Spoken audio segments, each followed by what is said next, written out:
As an expat living in Germany, not only do you have easy access to all of Europe, you also have all of Germany to explore.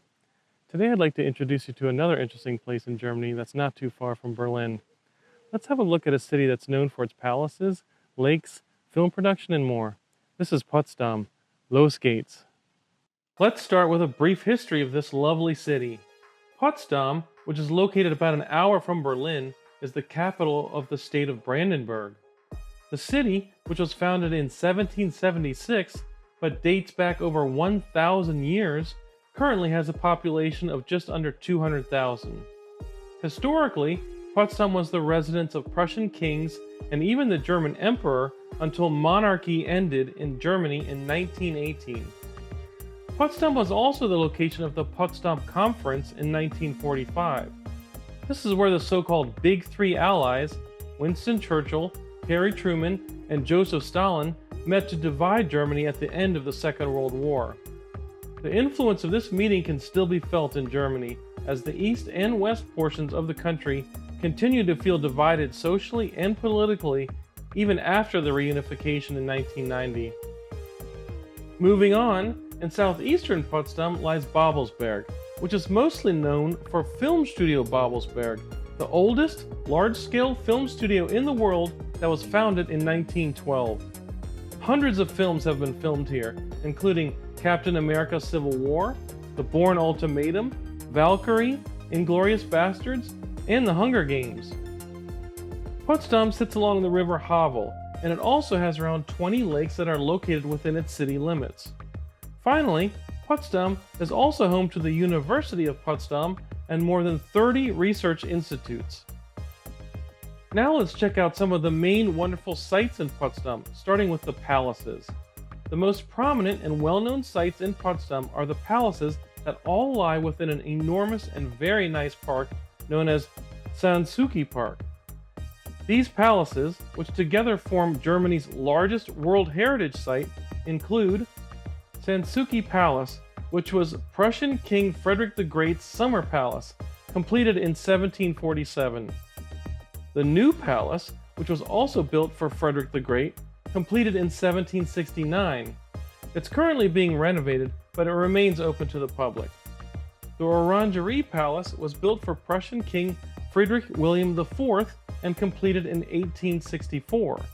This palace is also currently being renovated and is scheduled to reopen in 2029.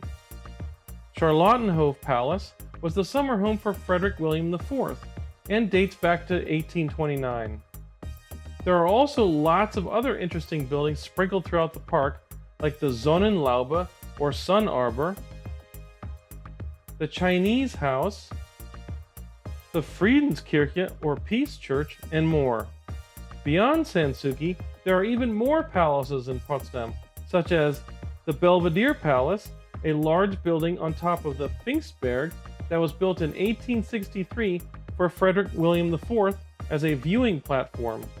And, as you can see, it has some excellent views of Potsdam and the surrounding area.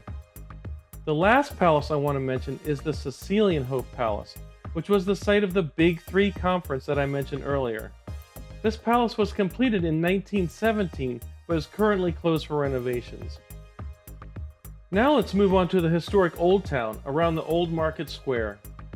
This area was largely destroyed during World War II and has been under reconstruction ever since, with the majority of the work having been done since 2007. The main buildings around the square that have been rebuilt include St. Nicholas Church and the Old City Hall,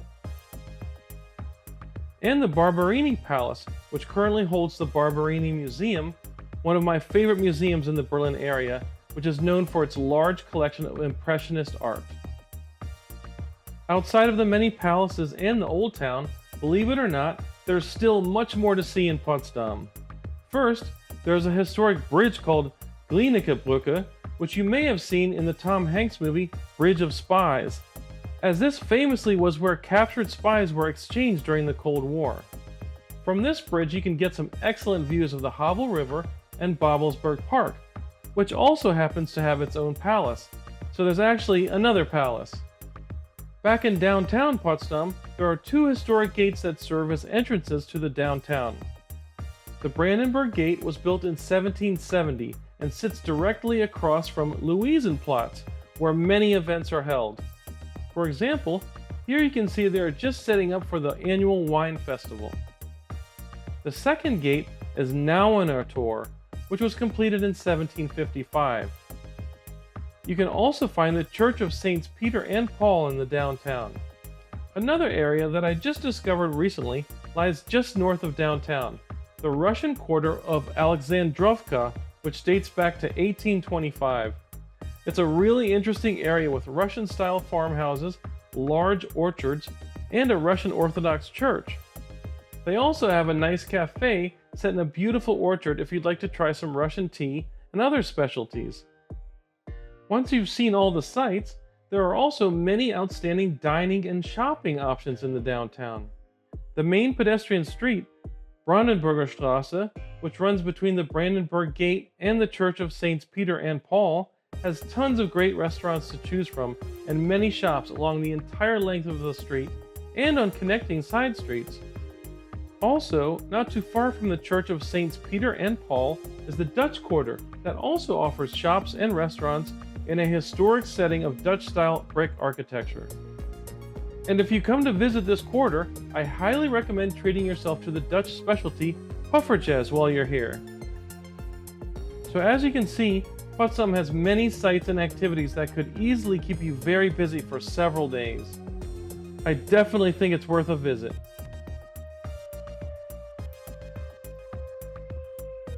Thanks for joining me on this journey to Potsdam. I hope you enjoyed it as much as I did. Please be sure to like this video and subscribe to my channel for more videos about expat living in Germany. I'll see you again soon. Tschüss, bis später.